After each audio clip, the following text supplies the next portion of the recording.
Thanks for watching. Please subscribe, like, and hit the bell for more stories. Where are you watching from? Let us know in the comments. About 3 years ago, my world nearly fell apart. It was a warm May evening, and while life as I knew it crumbled that night, I am only now starting to process the aftermath. Let me explain. I am Mark Dalton, 37 years old, 6'3" and 180 pounds. I have 2 daughters, Jenna, 14, and Lily, 11. Around 4 years ago, I was married to my beautiful wife Laura, who I affectionately called my Pixie. We met in high school when she was 4'9" and only grew to 4'10" by the time we married in college. People joked, calling us Mutt and Jeff or the Ogre and the Pixie, but I adored her completely and still do. After our first child, Megan, was born, I suggested Laura get a pixie tattoo so she would always be my Pixie. She agreed, and we chose a design similar to Tinkerbell, but with a more rounded figure and a flowing green gown. The Pixie had wild red hair, just like my wife. Megan took after Laura, small and delicate, but strong in spirit and incredibly talented. She mastered multiple instruments, becoming first chair flute at 11 and switching to oboe at 13, where she excelled again. Jenna and Lily, on the other hand, inherited my family's height and athleticism, focusing more on sports than music. The night my world was shattered was right after a concert at Megan's middle school. Laura had waited for Megan while Jenna, Lily, and I went to get the car. I was just pulling up into the circle drive when I heard sirens. I looked around, got out of my car, and stood watching as a late 60s Mustang came roaring down the street, being chased by at least 10 police cars, sirens screaming, lights flashing, and tires screeching. Somehow the Mustang's driver swerved to avoid a person in the road and suddenly launched into the air and skidded across the school grounds. His car hit the concrete sidewalk and flipped, and continued to flip sideways all the way up to the steps leading to the school. I had seen my little Pixie and Megan coming down the steps just before this happened, and, screaming Laura's name, I rushed forward. I work as an accountant for a large state agency, and part of my job is being a first responder for the agency on my floor. I have had all the EMT training so that I can assist with any problem until an ambulance and city or county EMTs arrive. I ran back to the car and grabbed my bag and told the girls to sit tight. I would be back as soon as I could. I immediately started towards the people I could see lying in pain on the ground. I tried to treat as many as I could. Mostly it was bruises and scrapes, but as I got closer to the steps, I found broken bones, massive bleeding, and deep gashes. I tried my best until the police had cordoned the area off. One young cop tried to get me to move back, but I told him I was an EMT and just about told him to back off. I was still scanning the area to see if I could see Laura or Megan. I had just helped another EMT, who had just arrived on the scene, close a deep gash in a woman's arm when I glanced over to the car, and suddenly my world collapsed. That is where I saw a leg, rivulets of blood running down from the knee to a bare foot, but then just above the ankle I saw it my little Pixie's tattoo. My vision went black, and I was gone to the world. My world seemed to end at that moment. The EMT I was with said I blacked out and just crumpled to the ground. He shouted to another EMT and a cop, and they dragged me off into the grass. I guess I was out for a couple of minutes before I woke up screaming, "No, no," and then just turned over and cried and beat my head and hands against the ground. Then my inner self rose to the surface, and I got up, mumbling the question, "Why me?" and tried to rush to my love's side, but I was restrained by a couple of police officers. One of my fellow EMTs from the office came over to me, slapped my face, and said, "Damn it, Mark, get a hold of yourself. We have seen this all before." I know, Chris, but Laura and Megan are under that car. I can see Laura's Pixie tattoo. Chris pulled me to him and let me cry. Chris was a great friend. We grew up together. However, Chris was now divorced from his wife, and she had taken his daughter and moved away. I helped him all through the divorce. I kept him together when she accused him of mistreating their daughter in a serious way. That is how she got her divorce. Chris had never touched his daughter in a wrong or inappropriate way, but his wife Denise insisted she saw something, and poor Chloe told the same story after several hours of grilling by CPS, Denise, and her lawyer. They showed the tape of a frightened little girl answering yes or no questions about Chris supposedly touching her where he should not. Chris was railroaded, but there was nothing he could do about it. Between CPS and his shrew of a wife, he never had a chance. I never believed a word of it, and neither did Laura. Chris had been to our house too many times and was never tempted to approach any of our girls. Denise had been abused as a child, so she knew what to say and how to say it.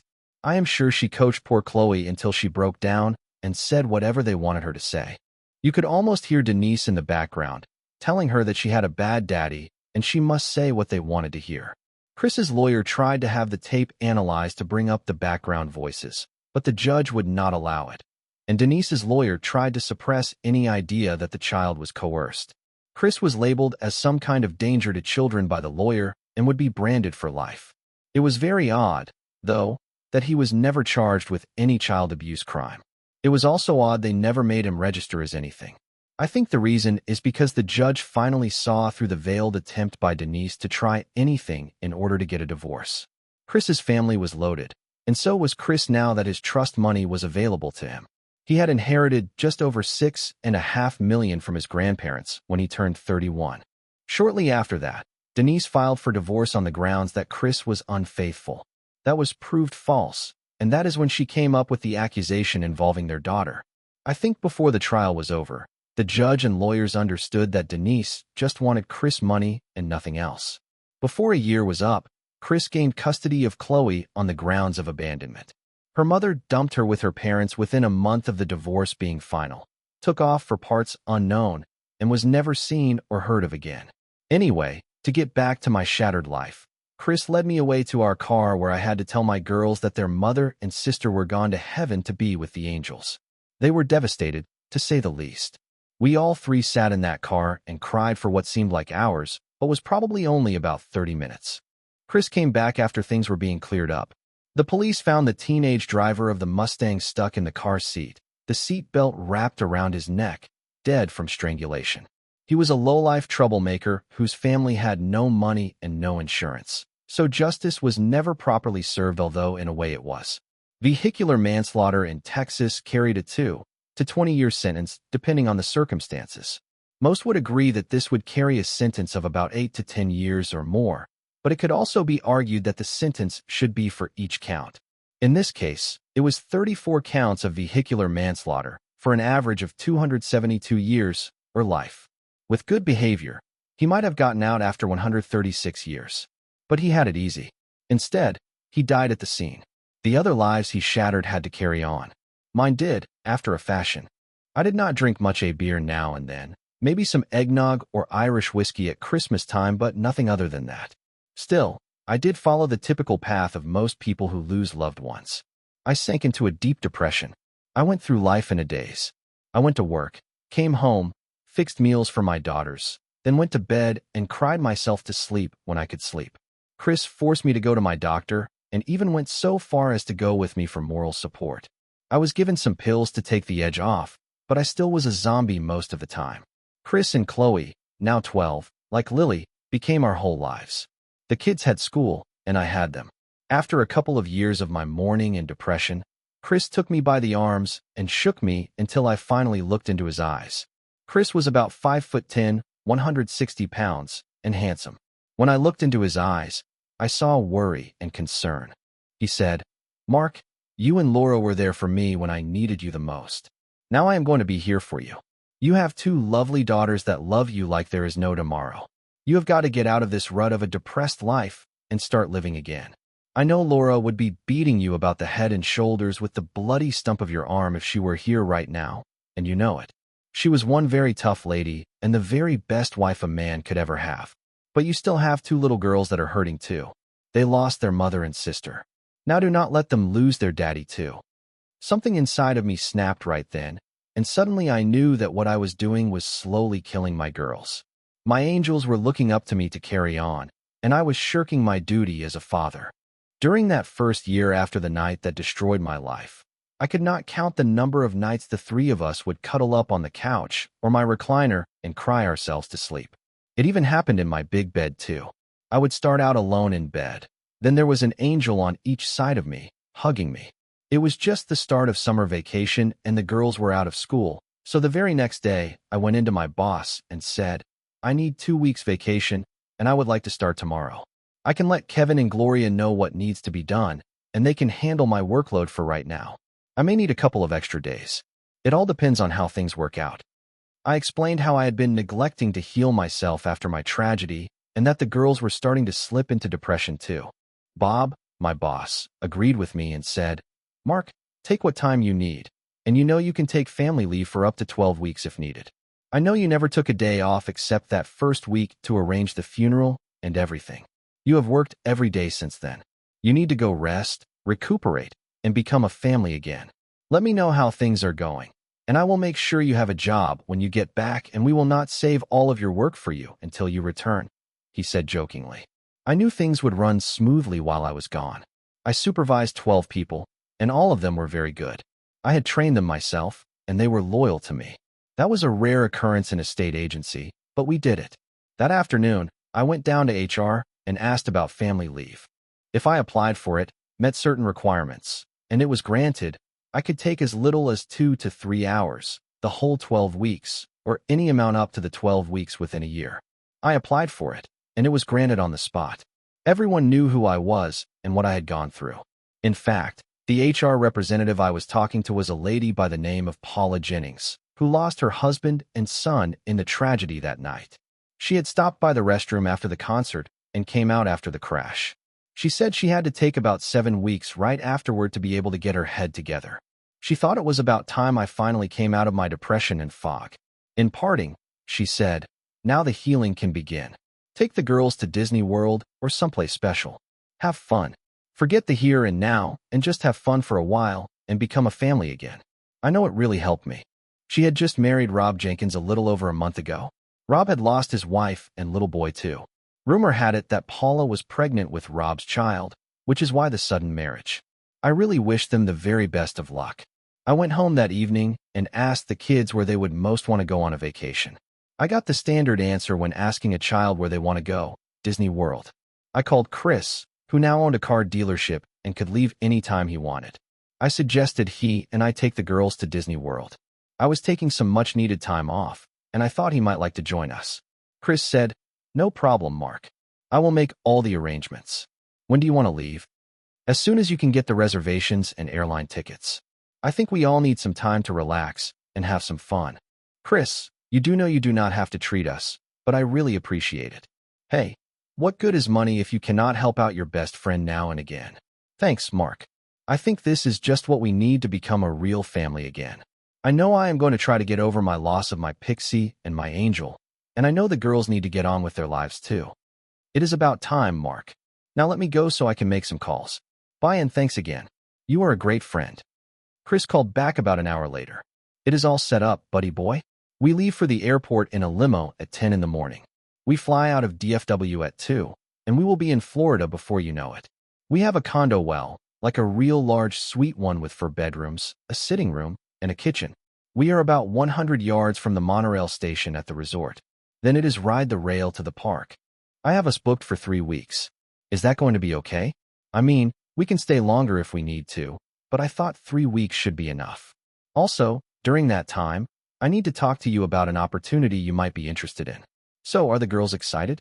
I know Chloe is about to jump out of her skin. Chris, the girls are trying to figure out what they need to pack. I told them to start with the underwear and swimsuits and go from there. Mark, tell them to go light with the packing. They need new clothes anyway, and we can get what we need down there. No sense lugging stuff down there when they do not need to. I have seen what they are wearing these days, and they need some new clothes that fit and are in style." I suddenly realized that I had not taken the girls shopping since this all happened. The girls were forced to step into Megan's or their mother's clothes in some cases, and otherwise just wear what they had. Boy, oh boy, I had really neglected their needs. That was a real eye-opener. Needless to say, I was embarrassed by Chris's statement, but I also realized that he was being kind. He had taken all 3 girls shopping a few times while I was working. They always came back with some clothes, but not a lot, at least that I saw. Well, I promised myself that I would never let that happen again. I needed to become a bigger part of their lives. I needed to be a father to my angels in every respect. I could get away with wearing the same clothes for a year, but they could not. Besides, I needed to get some new clothes too, since I had lost about 30 pounds during my depression, and it showed in my gaunt face and hanging clothes. Now, as far as my finances are concerned, I was okay. I did get a huge settlement from the city and another from the insurance company upon the death of my wife and daughter. The city settlement came because the police should not have been chasing the kid down that street knowing there was a school down there. Then, because of it being an accident, both my wife's and Megan's policies paid double. I mean, I was not in Chris's category, but I was doing all right. I made just over $60,000 a year, had $100,000 in each of the girls' college funds, and I had a few investments, mainly ones Chris gave me some tips on. So I had about $80,000 in my bank accounts and maybe another $75,000 in investments. Chris, on the other hand, had taken his $3 million and invested wisely. He bought the dealership and generally had more now than when his wife divorced him. So life for him and Chloe had been pretty good since he left the agency. Chris left the agency shortly after that tragic night, and he and Chloe hid away in his modest home. They hid for about 3 months. Then it seemed as though nothing had ever changed except Chris no longer worked for the state. This was when he sold some of his investments and bought the car dealership. At Chris's insistence, I was a 10% owner in it from then on. Chris never looked back. Now I needed to do the same. I needed to put my life back together somehow, go forward, and not look back. I still missed and grieved for my lost Pixie and our little angel Megan, but I had to go on for the sake of Jenna and Lily. I just had to push myself and move on. A little over 2 years is a long time to grieve. I needed a change.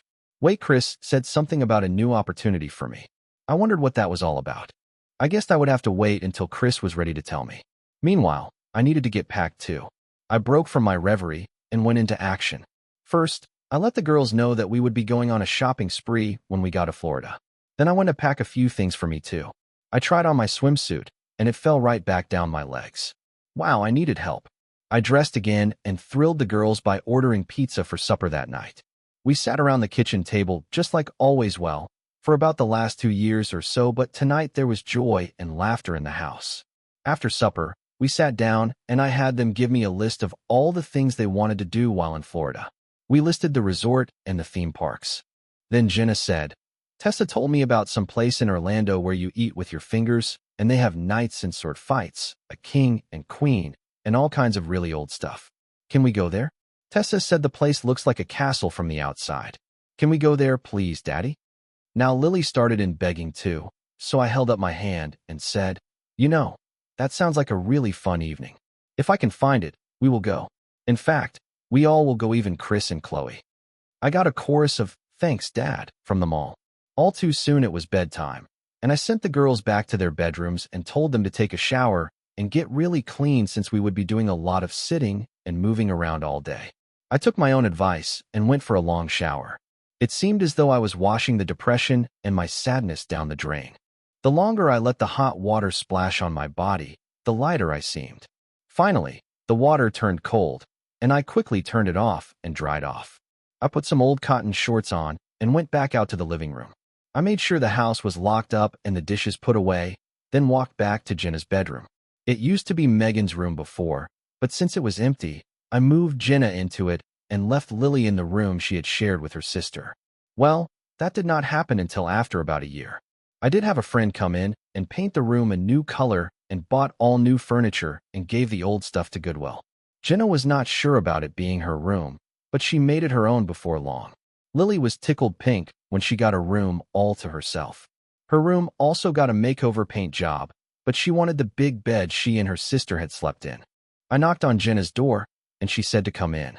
I walked in and glanced at her coming from the bathroom between the 2 bedrooms. Jenna had on one of my old t-shirts for a nightgown. I just noticed that she was starting to show signs of growing up. Could she be growing?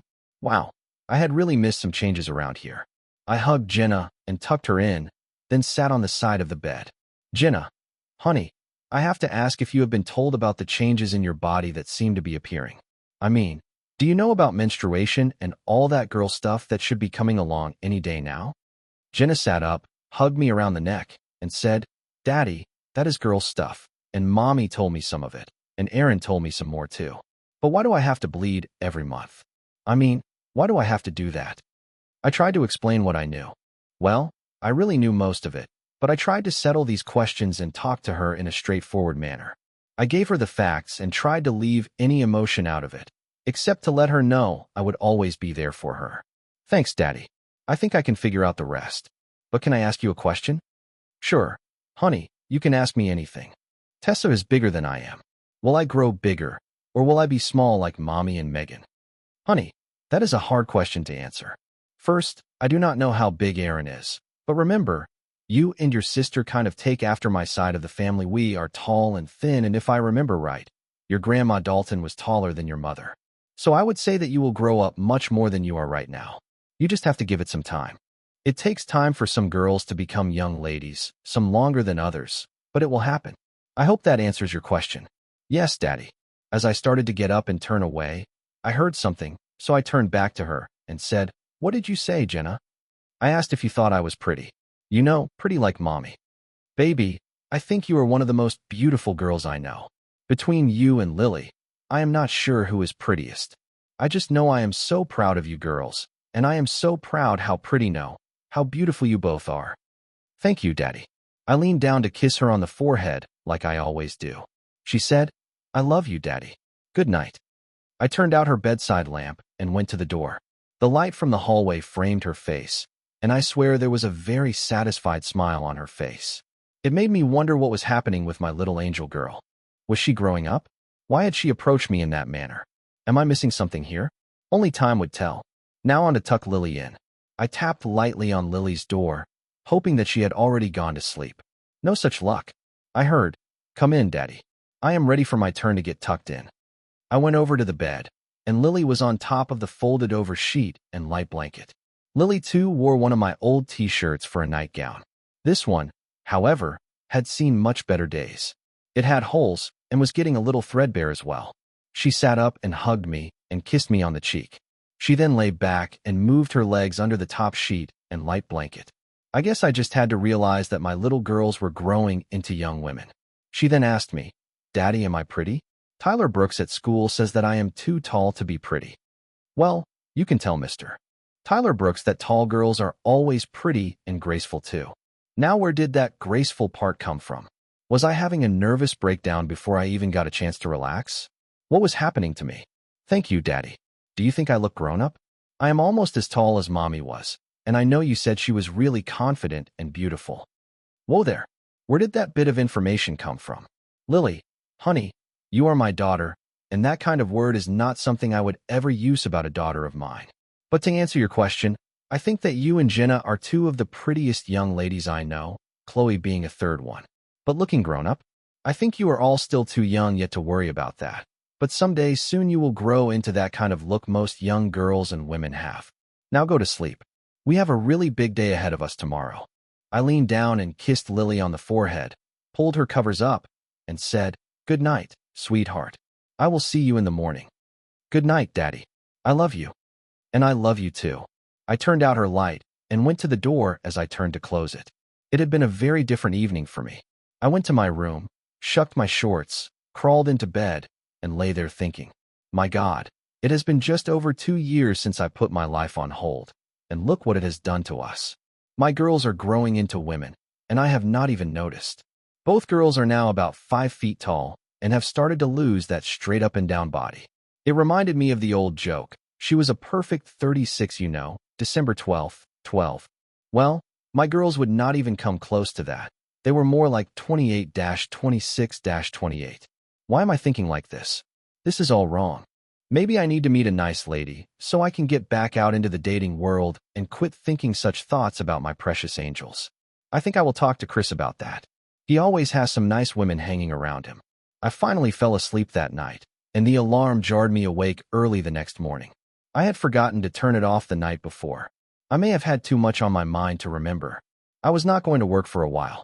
I was not sure how much of the 12 weeks I would take.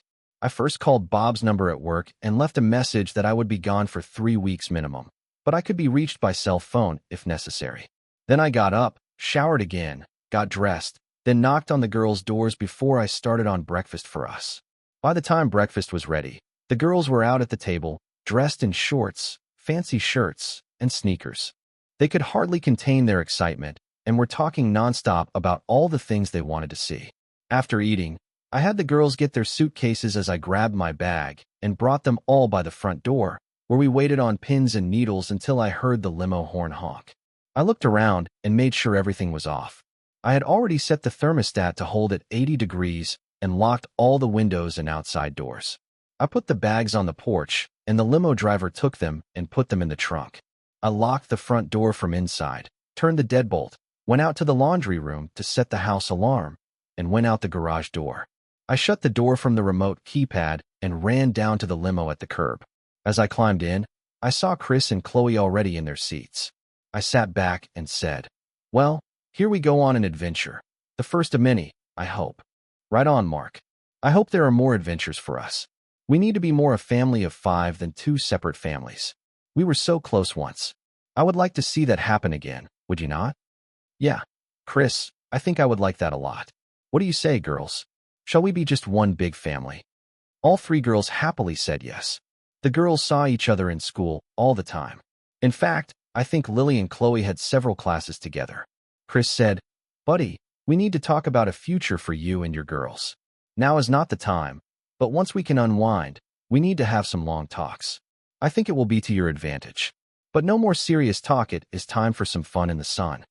We lived about an hour from DFW in the town of Cedarville, southeast of Dallas, so the ride was pleasant.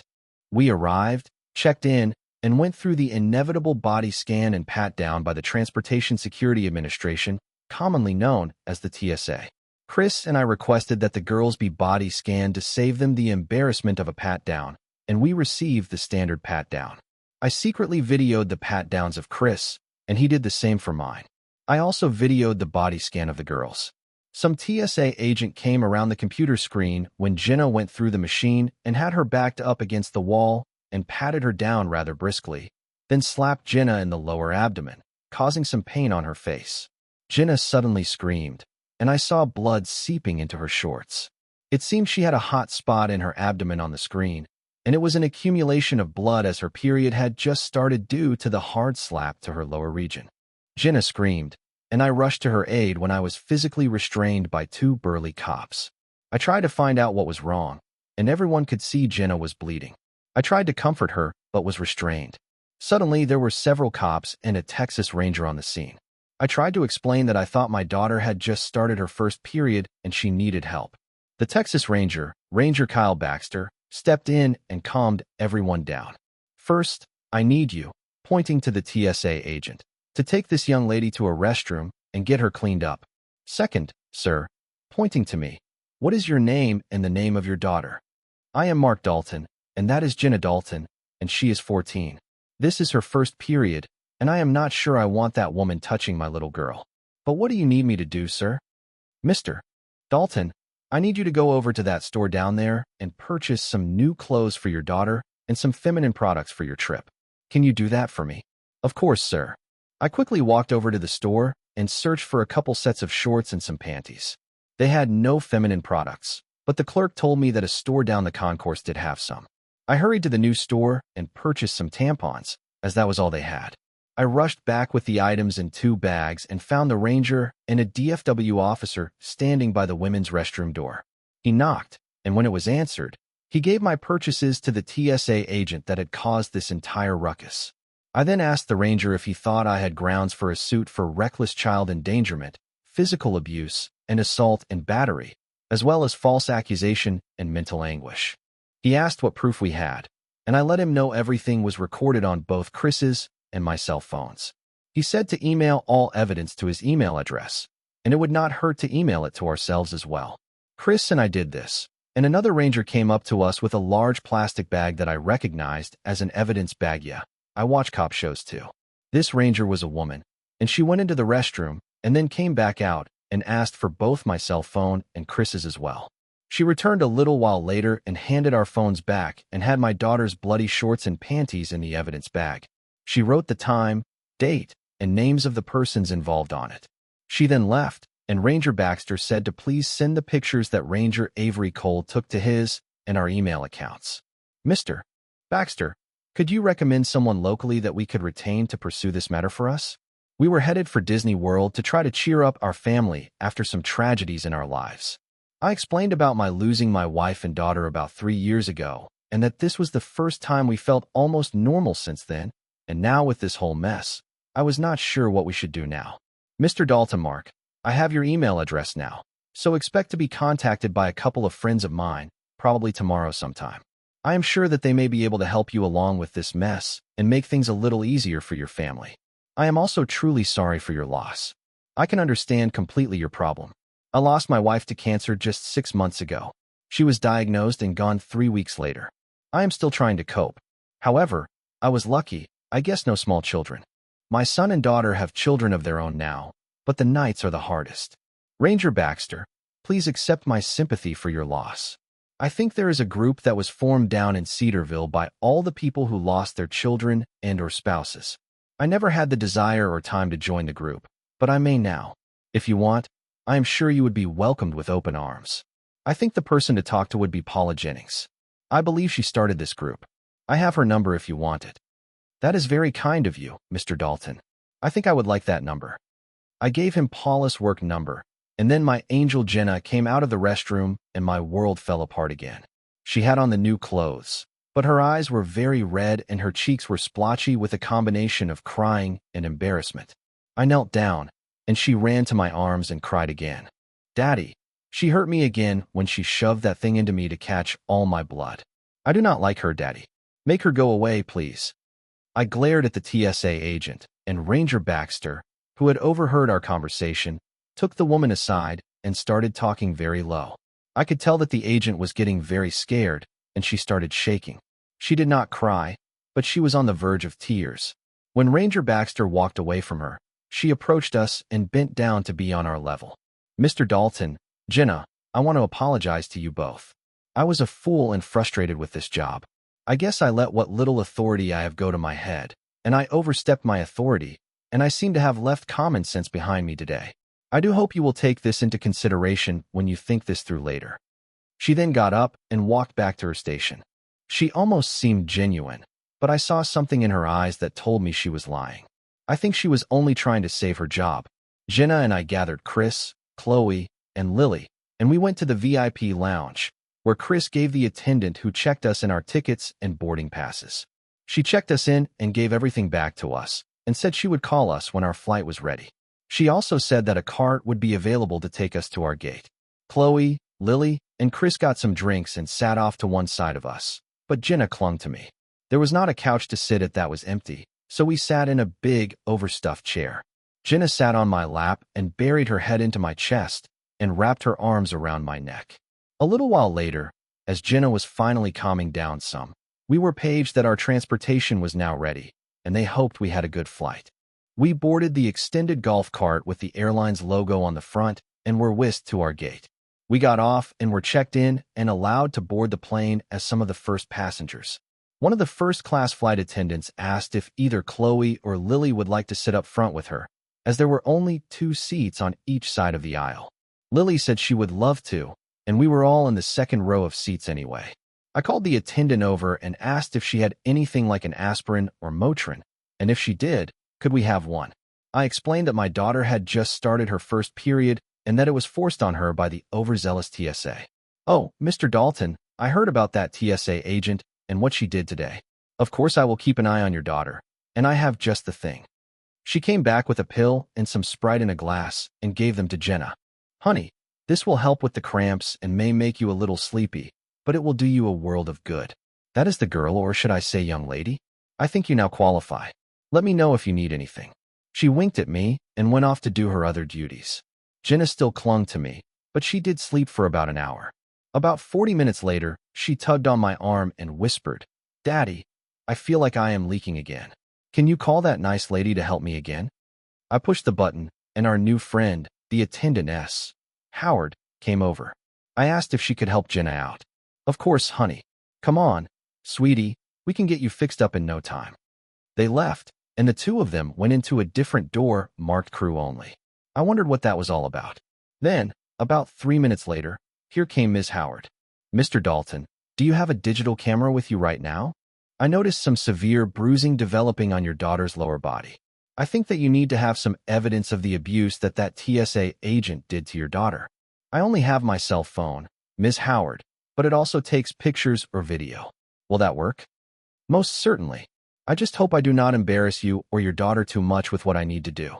By the way, her tampon was full, and I helped her replace it with a new one. I was as gentle as I could be. She thanked me for that. I will be right back with your lovely daughter. A couple of minutes later, Jenna came back with a smile on her face and holding Ms. Howard's hand. Jenna said to me, I think I will sit with Chloe and Lily for a while until we have to buckle up to land. Okay, sweetheart. Be careful. I choked out. Suddenly my little girl was feeling better. I asked Ms. Howard if she could sit with me and talk a little, that is, if she was not too busy with other things. Please move over, and I can sit for a little bit. You have a very brave and smart young lady there. She told me about your loss, and I am so sorry about that. She said this was supposed to be a new beginning for your family. Then you run into the TSA agent. That, excuse my language, really hurt Jenna. She is going to have a pretty big and nasty-looking bruise. If I was you, I would wait until it is dark purple and take some more pictures. I mean, if you are going to pursue this in court. I really hope you do. It is about time that they get a little comeuppance about all this. I think that at least 100 grand against the agent and at least 100 times that for Homeland Security just might get their attention, and we can relax some of the constraints. I used to get patted down about 5 times a day, and I am just sick of it. Kara will only allow a body scan from now on. She was touched one too many times, and she slapped the guy's face and about got sent to jail, but our pilot, Dan, told the guy the next time he touched his partner like that, he was going to make him regret it permanently. The guy backed off. Then anytime we go through the routine, we all go through the body scan. Dan is not really married to Kara, but that guy did not know that. I must admit that I have enjoyed this flight. You and your family are why I started flying in the first place. You are nice people and do not act like some of our first-class passengers do. They think that just because they paid all that money that we are their servants or something. But it is the ones that get an upgrade that are the worst. Oh, I have to go. Have a nice, relaxing time in Orlando. Oh yes, if you ever need to just talk or cry on someone's shoulder, call me. I live in Cedarville too. As she left, she palmed a note into my hand. Then she was gone. It gave me her name, Sheila Howard, her address, phone and cell numbers, and her normal route and schedule. She had added a PS, please call me. You are one hunk going to waste, and I would sure like to help you come back among the living. Wow. Am I missing signals from women that they would like to be with me? I guess maybe I am. I never even thought about someone else. Yes, I still love my wife and always will, but with the girls growing up, they need a woman they can turn to. Like right now, Jenna needed a woman she could turn to for this mess today, and I had to rely on strangers to help her. I need to think about that some more. Oh, there went the seatbelt sign. We must be getting ready to land at Orlando. Jenna came back to sit in the aisle seat, and I helped buckle her belt. She leaned over to me and kissed me on the cheek and said, I like Ms. Howard. She is nice. Thanks, Daddy, for taking such good care of me. Soon all thoughts of sweetness were gone as excitement became the order of the moment. About an hour and a half later, we were settled in our condo, and I was trying to put our things away in the closets. It dawned on me then how little we really brought with us for a 3-week stay. Chris was on the phone in the sitting room when I came out of my bedroom. The girls were sitting at the computer, figuring out where they wanted to go first. Chris hung up and called me over to the couch near him. He said that he had been talking to his lawyer and had sent him all our evidence to see about filing suits against the airport, Homeland Security, and the TSA agent that had hurt Jenna. I said, but Chris, Ranger Baxter was going to send me a couple of names I might be interested in contacting. They were compiling some evidence against this particular agent, and our evidence would give them enough to make a solid case. Let me check my emails. I looked and, sure enough, found an email from a law firm in Dallas, and they wanted everything that we had. They had photos of the evidence that Ranger Avery Cole had sent over to them. Chris and I composed a long email saying we had a lawyer on the case already, but they could assist if they so desired. We also sent them the evidence we had from our phones and Chris's lawyer's name and number. The lawyers' names sounded familiar, but I could not quite place where I had heard them before. They were Michael Hanley and Andrew Doyle. They sounded so familiar, and then it dawned on me names I had heard on NCS, Leroy Jethro Gibbs and Anthony DiNozzo. Anyway, we sent everything out to them and to Chris's lawyer, then had supper delivered to the condo. I then called downstairs to the front desk and asked, this is Mark Dalton in condo C5. We need to go shopping tomorrow, so we will need a minivan and the location of a good-sized mall. We need clothes for 2 adult males and 3 young ladies from about 11 to 14. Can you make arrangements for a rental van? maps to a good mall, and also to a good grocery store, so we can stock up some food for eating here? Why, of course, Mr. Dalton. In fact, we can also arrange for a driver who knows the area and can guide you where you need to go. That is, if you would like one. That might even be better. What would be the extra cost for that? I am sure we could arrange that for, say, $50 a day over and above the van rental cost. Would that be satisfactory, sir? That would be fine. What time do the mall shops normally open around here? We could have the van ready by 9 a.m. And the stores open between 9 and 10, sir. Okay, we will meet downstairs in the lobby at 9:30, and we can go from there. After our shopping, we will probably be at the parks for most of the rest of the week, so we will not need the van. Oh, wait, there is one other thing. Do you know of a medieval-style restaurant in Orlando? Of course, sir. That would be the Medieval Times Dinner and Tournament Restaurant, and they are actually in Kissimmee. When you would like to go, please do not hesitate to call the desk, and we can make the reservations for you and provide you with transportation to and from the restaurant. Thank you so much. We will let you know when we can make that our evening's entertainment. I explained about our shopping trip tomorrow and that I now knew about medieval times. Then Chris said, Mark, there is one of those restaurants in Dallas. I have been there with clients a couple of times. You will love the show, and the food is great too. Well, Jenna, it looks like your suggestion was a good one, and now we know we can do it at home too. Now, since we all need to get some rest, how about we hit the sack early tonight? Showers, everyone, then bed, and no talking all night either, okay? I heard some grumbling from the girls, and Chris and I looked at each other and smiled. I really hoped that I could get some sleep tonight. I did, however, mention to Chris that I got a note from our flight attendant with her name, address, and phone number. I think he was a little jealous, as Sheila was a very nice-looking lady. I checked on the girls, and they were all in bed with the covers pulled up. I kissed each one on the forehead as usual and went to my room. I undressed, showered, then got under my own covers to try to get some much-needed sleep. I wondered where I got the strength not to take that airport TSA agent apart at the seams today. I was seething when Jenna screamed out, and I could see the blood seeping into her shorts. I could have easily attacked that woman today, but Chris and my own resolve tempered my anger. But it was a very close call. They say do not mess with a mother's children. Well, the same can be said about a father too.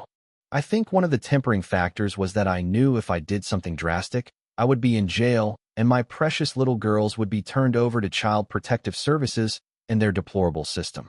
My anger had subsided by now, and the adrenaline had finally been washed away, so I was soon overcome by sleep. About 5:30, according to the bedside clock, I tried to roll over and could not. I cracked an eyelid and saw a small form lying next to me, so I tried to move the other way, and there was another small form there too. I resigned myself to being bracketed by my girls and lay back and let myself drift off again. I awoke again at 7:30, and my nighttime visitors were gone. I got up and went to my ensuite bathroom and used the toilet and showered again. I got dressed and headed out to the sitting room. I met Chris there, and he had just ordered breakfast for us, and it would be arriving shortly. I checked on the girls, but they were not in their room. I knocked on Chris's room, and I heard some giggling. I opened the door, and all three girls were sitting on the bed talking. I said, breakfast will be served shortly, so let us get ready. Then it is shopping time. Besides, the TV is on too. Suddenly, 3 streaks of color went past me into the sitting room. I came back out and sat with Chris. The girls were on the couch, switching channels, trying to find something to watch. I think they settled on the WB channel or something. Chris was at the kitchen table having a cup of coffee. I grabbed a cup from the cupboard and poured myself some Java. Chris, you had mentioned something about an opportunity for me coming up. Can you give me a hint before breakfast? Or do I have to wait some more? Mark, you have worked for the state. What, 10 or 12 years, right? Yeah, it will be 12 in October. Why? Well, I am looking for a bright young CPA to run my own accounting and investment firm that I just found out I own. This company is growing, and I need someone I can trust to run it for me. I immediately thought of you. I know you, heck. I have known you since we were in 5th grade together. You know me too. We already know we can work well together. But I do not want to be the accounting part. I just want to work on the investment side. This is the company that has been doing all of my investments, and we have done real well with them. Last week I found out that my great-uncle owned the company. He passed away and left the company to me. Now it is mine, and the guy running the company right now is ready to retire. So my question to you is, will you at least think about it? Chris, I will think about it. What are you thinking about as far as salary and benefits? Well, the guy running the company now is drawing down $150K a year plus benefits, a company car, 401K, full insurance, health, life, and dental, and that includes the family, all paid for by the company. There is a generous travel allowance, 6 weeks paid vacation a year, and bonuses if the company makes a profit. I think there is even some kind of housing allowance that goes with that too, but I do not understand all of that part. So, you interested? Let me think about it, okay? Sure, take as long as you want, but the guy retires in about 3 months. Suddenly, there was a knock on the door, and Chloe jumped up to answer it. It was room service with breakfast. The other 2 girls came running. Chris signed the ticket, and we dug in. As I was sipping the last of my fresh orange juice, I said, Chris, I have decided. I will take it. Where do I sign? Mark, old buddy, you have no idea how that makes me feel. I was really dreading running both sides of the company, plus my dealership responsibilities too. I really did not have any idea where to start looking for a replacement either, at least one I trusted. Thanks, Mark. You just made my whole week. Daddy, what was that all about? I mean, what you and Chris were talking about, asked my darling Lily. Sweetheart, it looks like I will be working with Chris in our own business. Good, Daddy. Then maybe you can call that nice lady on the airplane and invite her to our house so we can maybe have a new mommy now, blurted my oldest, Jenna. Talk about out of the mouths of babes. Why on earth would you want that nice lady to come to our house and be your new mommy, Jenna? Because she is nice. Lily and I like her. Even Chloe likes her, and I know she really likes you. She told me she did when she helped me change my tampon, yeah. That is what she said it was. Besides, she was so gentle and caring, and she was so mad at that other lady that hurt me. So can you please call her and invite her to our house so she can be our new mommy? Then you will not be lonely and cry so much. My God, they knew about all the nights I cried myself to sleep from missing Laura and my angel Megan. They knew, and they wanted me to get well and move on. Could I really do that? I mean, yes, Sheila was a very nice lady. She was also a very beautiful lady. There was some spark there. Could it be love? Would it turn into love? Well, I made a decision. I picked up my phone and called her cell phone number from the note she left me. Hello, I am unavailable right now, but if you leave your name and number, I will get back to you as soon as I am able. Thank you. There was a pause and then a beep. Miss Howard, this is Mark Dalton, and I just called to say thank you and to please call me back. I have some questions for you. My number is dash. Oh, hi, Mr. Dalton. I have to monitor my calls on this sometimes. You would not believe the calls I get. Was there something specific you wanted? I was kind of flustered when she picked up like that, but I soldiered on. Miss Howard, I was wondering where you are right now. I mean, where in the U.S. are you? Well, I happen to be on a 3-day layover in Orlando right now. Why? Well, my girls wanted me to call you and invite you to our home back in Texas. But since you are here and we are here, I was wondering if you would like to join us on a shopping spree. The girls need some new clothes, and a woman's touch would definitely be appreciated. I would assume you are at a hotel near the airport. We could pick you up and drop you off later. That is, if you do not have other plans. Actually, Mr. Dalton, I am closer to Hunter Creek, about halfway between the airport and Walt Disney World, where you are. Yes, Jenna told me where you were going. The only plans I had for today were to do a little shopping for myself and relax. But I do not want to intrude on your plans. Believe me, Miss Howard, you would be a great help to us poor men, as we have no idea what to buy for these girls, and that is why I kind of jumped at the chance you would come along. I just do not want to impose. Okay, I will accept this challenge on 2 conditions.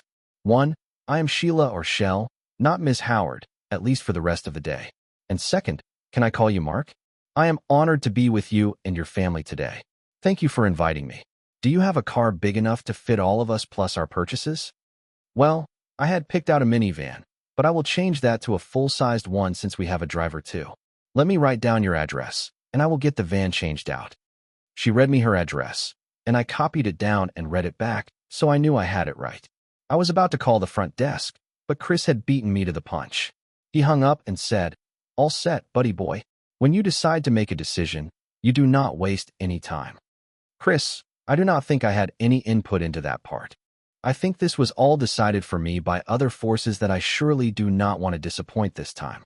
I think I was roped, hog-tied, and branded before I even knew there was a cowboy anywhere around. I do believe you are right, buddy boy, kind of like the job offer.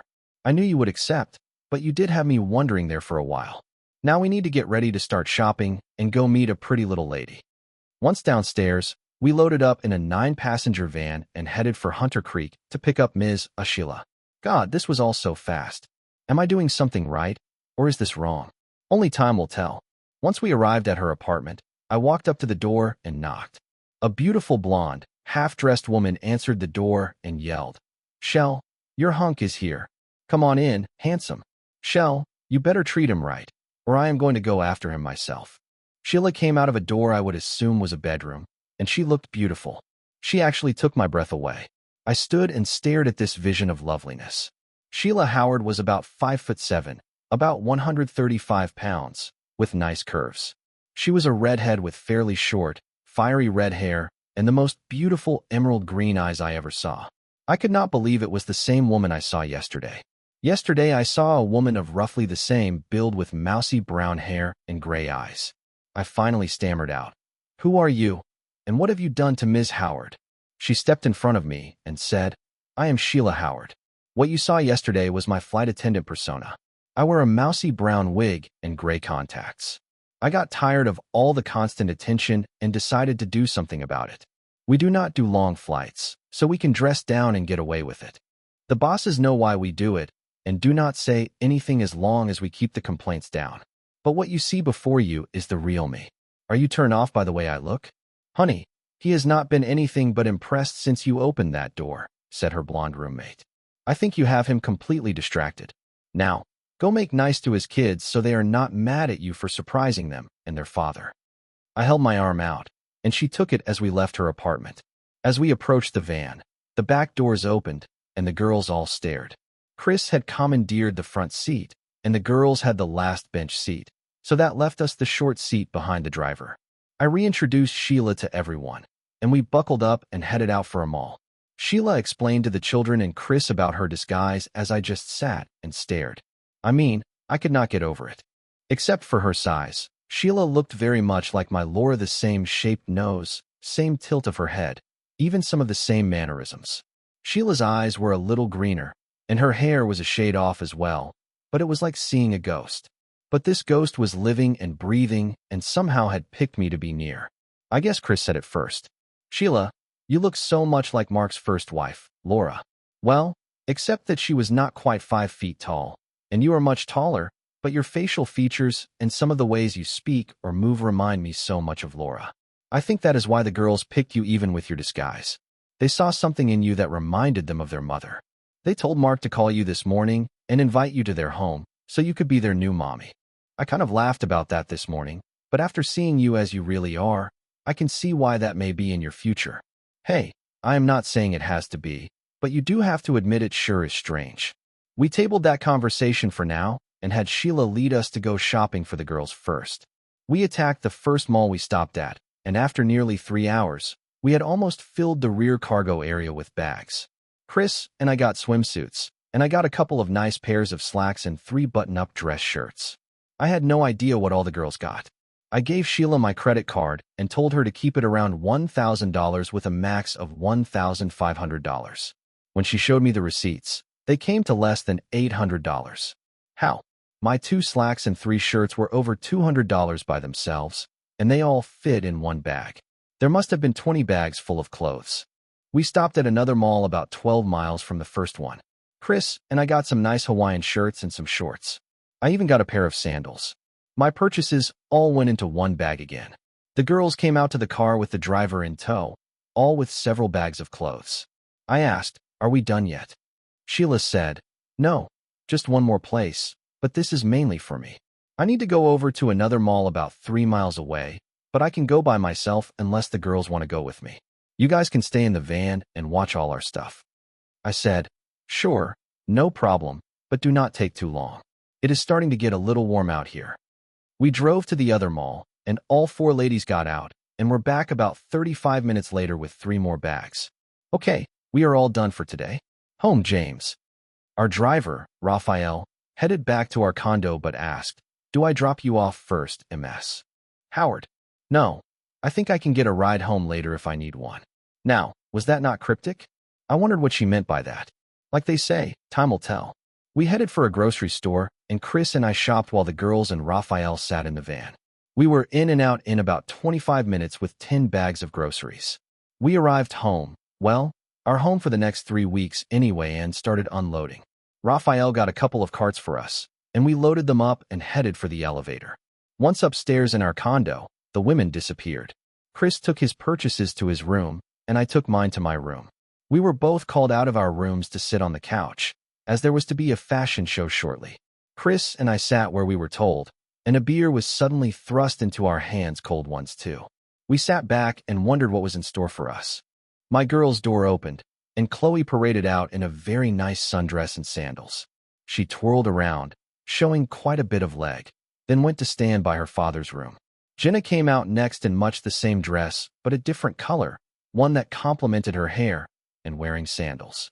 She twirled in her dress, and I was able to see up to her mid-thigh, a little too much leg, if you ask me. We waited for Lily to appear next. Her dress was also a different color that complemented her hair, and she was also wearing sandals. She twirled, and we saw just past her knee. Sheila then came out in much the same type of dress, but in a very pale green, almost a misty green. Wow, did she look nice. When she twirled, I could see all the way up to her mid-thigh as well. Then they each in turn paraded back to the bedroom, and we awaited the next showing. 2 more times, the ladies came out in a skirt and blouse or shorts and top. Sheila came out first the next time wearing her first dress, and sat at the bar and commented on the next girl to come show us their purchases. All in all, the girls came out another 15 to 20 times. After the last outfit, they came over and hugged us, kissed their daddies, and said, "Thank you for all the nice clothes." I think I mumbled something about, "You are welcome," and they all ran back to the bedroom to change into their regular clothes. Sheila was still in her pale green sundress, and asked if we could talk privately in my room. I looked at Chris, and he winked and whispered, "Enjoy." I followed Sheila into my bedroom, where she sat on the bed and patted a place next to her. I thought, oh, here it comes, thanks but no thanks. I sat close to her and said, "I did not really get to tell you. First, thank you for all your assistance today. There is no way I could have pulled that shopping spree off and gotten half of what you did. I would have kept my little girls dressed as little girls, not young women. Second, and most important, I did not get to tell you how beautiful you looked in all of your outfits. This one especially. You look like a fairy princess, only taller." Jenna picked this one out for me. She said your wife had a tattoo of a dress similar to this on her leg, and you called her your pixie. I said I did not think I should, but she promised me it would be all right. Is it all right? I do not want to take her away from you. I would only like to add to your happiness. I also have some additional outfits that I did not show you tonight that are for your eyes only, but that is only if you want me to stay. I have a confession to make. I have only had one real love in my life, and although we were never married, we had committed ourselves to each other. He was called up a little over 3 years ago and was killed by an IED on his 3rd day in country. I loved him so much that I swore to myself I would never again fall so hard for any guy. I have broken that promise today, well, actually yesterday afternoon. As soon as I saw you, something inside me broke, and then my heart sang a love song to me. I would never have believed that I could fall for any guy again, but to fall for someone I just met, no way. And yet here I am, in your bedroom, asking no, begging you to give me a chance. Please let me be around you so that you can get to know me better. I promise to leave if you tell me to go. I will not cry in your presence, and I will avoid you from now on. Please ask me to stay, even if for a little while. Sheila, you are the most beautiful woman I have ever met, except for Laura, my pixie. You are like her in so many ways. I too fell totally in love with a woman I only met yesterday. She is someone I can devote my whole life to, someone I will cherish for the rest of my life. I thought that once you found true love, that was it. If you lost that love, you would never find love like that again. Well, you proved me wrong. Between yesterday and today, I have fallen so deeply in love with you that I want to ask a simple question, and I expect a simple answer. Sheila Howard, will you do me the honor of being my bride, the mother of my children both past and future, and will you love me always? Oh my God, yes dash. That was as far as she got before smothering me with kisses and hugging me so tight. Should we maybe take this outside to let the rest of them know what we are doing in here and not what they are thinking? I asked, laughing. We got up from the bed and walked hand in hand out the door into the sitting room. Jenna jumped up and screamed, "Yes." He asked her, and she said yes. As she hugged Sheila, Lily asked, "Are you going to be our new mommy?" "Only if he shows up for the wedding," Sheila said, giggling, and everyone burst into laughter. Chris came over to me, shook my hand, and said, "You have had some day today. You quit one job, accepted another, and now you have a new woman to share your life with." "Yep, I would say you have had a full day. Why do you two lovebirds not go get really acquainted with each other?" "I have a few things I need to take care of out here, and I will keep Tinder ears busy for a while. I think we need to go see the nightly fireworks over at the park. We will be back in, say, about 4 hours. Come on, girls, let us go see some fireworks at the park." I heard, as he turned away from the girls, "These folks have some personal fireworks to set off." I do not think I need to tell you all that Sheila emailed and then called her airline and resigned quit, whatever the next day. I was a one-person party to a fabulous fashion show that night, and fireworks did go off, but I think they were in our hearts and our minds. Yes, we were completely sure about each other. We spent the night together as partners who knew they wanted a shared future. It was deep, gentle, and filled with relief and hope. By the time Chris and the kids returned, I was emotionally exhausted in the best way possible. I know I could not have handled anything more that night, no matter what. I think Sheila felt the same way. We slept together that night, and really slept. I think I had the first really good night's sleep I have had since that night so long ago. The next day, I called Bob and said that I was going to leave the state agency. I told him I would return in 3 weeks and to put me down for vacation for the whole time. I explained that I met someone and that we were getting married when we returned home. He told me to remember to invite him and his wife to the wedding. I told him I would. I then called Kevin and told him the news. I hoped that he and Gloria could handle everything, since I would be gone from now on. He and Gloria told me to have fun in my life again. They could handle everything, as I had taught them well. Chris is now dating the blonde bombshell from the Florida apartment, and she is also thinking of giving up the flying thing to settle down with just one home and not a bunch of shared apartments all over the country. Sheila and I are extremely happy, and she is expecting our first child in about 7 months' time. Jenna and Lily are happier than I have seen them in a very long time. As for the title of this story, I mean, what is a father to do when his little girls play matchmaker and happen to pick the perfect new mother for them? They also picked the perfect second wife for me. So what was I to do, disappoint them and say no? Not on your life. That's the end of the story. What do you think? Let us know in the comments. And don't forget to like, subscribe, and hit the notification bell. Thanks for watching.